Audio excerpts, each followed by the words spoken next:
అమ్మగారు, ఈ సోఫాని రోజు తుడుచుడే కానీ కూర్చుంటే ఇంత సుఖంగా ఉంటుందని తెలియదమ్మా. థ్యాంక్స్ అమ్మా. Thanks thanks. ఇంట్లో 2 కుక్కల్ని సేరదీసి సోఫాలో కూసోబెడితే విశ్వాసం చూపకుండా పక్క వాళ్ల కోసం మొరగతా ఉండాయి.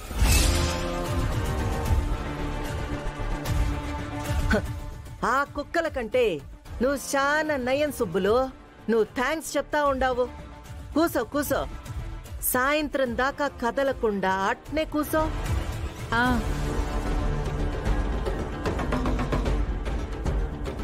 ఏరా రంగా అమ్మగారు, మన గురించి ఏమనుకుంటుండారా బయట? మ్యాగీ అమ్మగారితో ఆ శారదమ్మ కొడుకు పెళ్లి జరగడం ఏంటి? కోటీశ్వరరాలికి కూలివాడికి లింక్ ఏంటి? ఆ సంబంధం చెడిపోయినందుకు అఖిలాండేశ్వరి గారు సంతోషపడాలని బయట అనుకుంటున్నారమ్మా.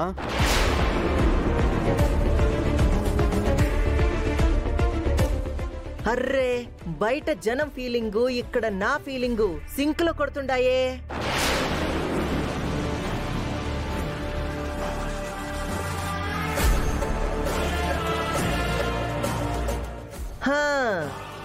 వీళ్ళ గురించి ఇట్టా మాట్లాడుకుంటుంటాం లేదా ఇట్టా ప్రత్యక్షమైనారే? ఏంది పంతులు, ఏంది కథ? అమ్మా, నాదేముందమ్మా, నిమిత్త మాత్రుణ్ణి. లగ్నపత్రిక పెట్టుకుంటామని చెప్తే వచ్చానంతే. భయ్యా, ఈ పొగరబోదత్తకు అమ్మ అంతలా గడ్డి పెట్టినా బుద్ధి రాలేదు భయ్యా. నువ్వు ఈ గుంపుకి గుణపాఠం చెప్పాల్సిందే.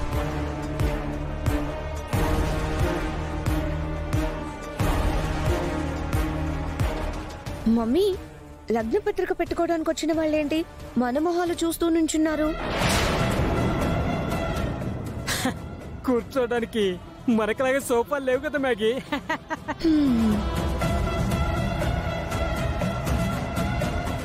ఇంకెక్కడ కూర్చుంటారు అత్తయ్య, మీ కాళ్ళ దగ్గరే.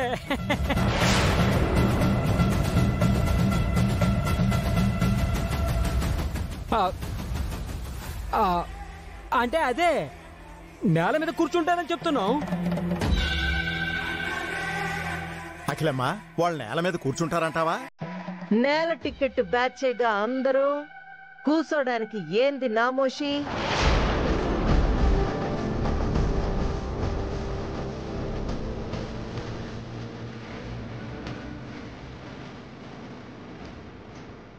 రాజు భయ్యా, లోపలికి వెళ్ళి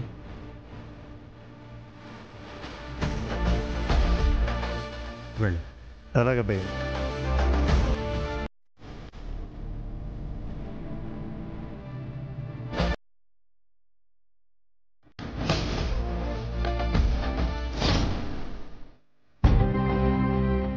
మా అక్క ఇలా కూర్చోడానికి లేకుండా చేస్తుందని నాకు తెలియలేదు.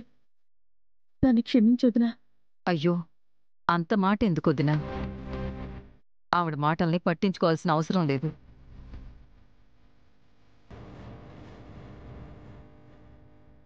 నేల మీద కూర్చోవడానికి మాకే అభ్యంతరం లేదు.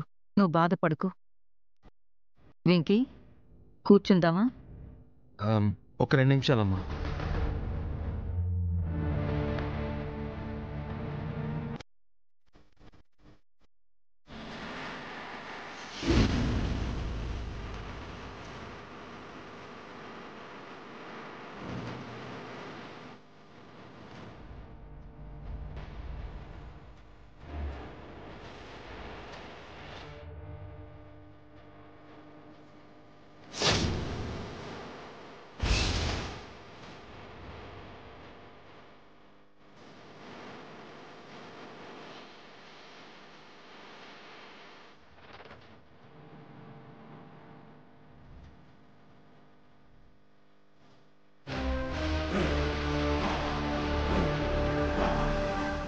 భయ్యా, ఏదో స్మెల్ వస్తుంది.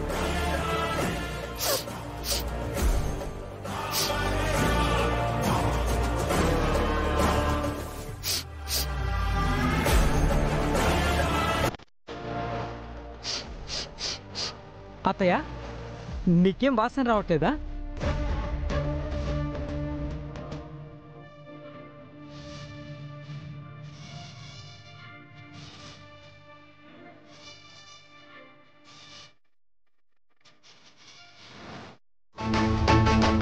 వాళ్ళ ధైర్యం నేనే, నా ధైర్యం కూడా నేనే అత్త.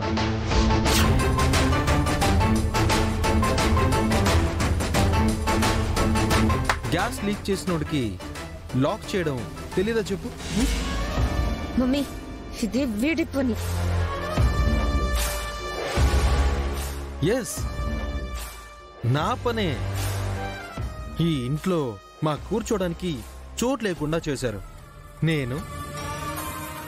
మీరు ఈ ఇంట్లోనే లేకుండా చేశాను. ఇప్పుడు మీరు కబ్జా చేసిన సోఫాల మీద దర్జాగా కూర్చుని లగ్న పత్రిక రాయిస్తాను. ఎలా ఉందత్తా ఈ అల్లుడి దెబ్బ? పోలా అద్దిరిపోలా అద్దిరిపోలా అద్దిరిపోలా. మీ ఫేసులు చూస్తుంటే నాకు ఒక పంచ్ డైలాగ్ ఇవ్వాలనిపిస్తుంది అత్త. భయ్యా ఇక్కడ మేం కూడా దానికోసం వెయిటింగ్. ఒకటి వదులు.